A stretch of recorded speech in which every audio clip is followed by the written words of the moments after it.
Саламатсыңарбы, балдар? Маанайыңар кандай? Балдар, силерге ачык маанай, жагымдуу күн тартып алайм. Андай эмесе, бүгүн бизде адабий окуу сабагы. Андай эмесе, адабий окуу сабагыбызды баштайлы. Китеп бизди эмнеге үйрөтөт, балдар? Китеп ой жүгүртүүгө үйрөтөт. Китеп бизди сүйлөөгө үйрөтөт.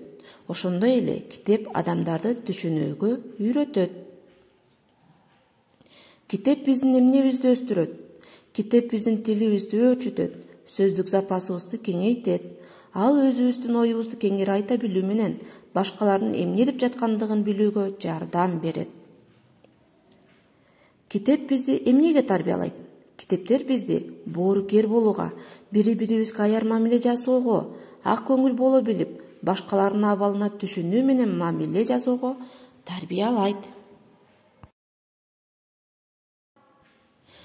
Эмесе, балдар, алгач биз адабий окуу китеби менен таанышып алалы. Китебибизди ачканда биринчи бетинде Кыргыз Республикасынын мамлекеттик символдору жайгашкан. Герб Кыргыз Республикасынын жогорку кеңешинин 1994 жылдын 14 январындагы токтому менен бекитилген, ал эми туу 1992 жылдын 3 мартындагы токтому менен бекитилген.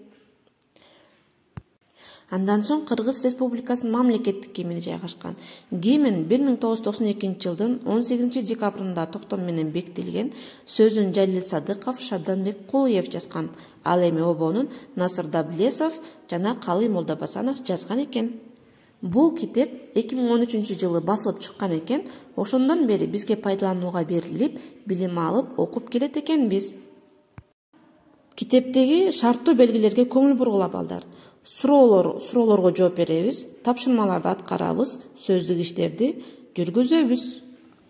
Балдар, китебибиздин 3 бетиндеги кандай сонун күн бүгүн деген текстти өз алдыңарча окуп, текст менен таанышып чыккыла. Бүгүнкү сабагыбызда кездешкен жаңы сөздөр айкөл жана даңазалап. Айкөл кең пейил, даңазалап деген сөз даңтап, мактап дегенди түшүндүрөт экен. Китеп менин акылым, китеп менин жакыным. Китеп билим булагы, китеп өмүр чырагы дегендей, китеп менен достошуп, китепти көп окуганга аракет кылгыла. Балдар, силерге үйгө тапшырма, китебибиздин 4 бетиндеги Тилегим деген ырды жаттоого алгыла. Кийинки сабактан көрүшкөнгө чейин саламатта болгула.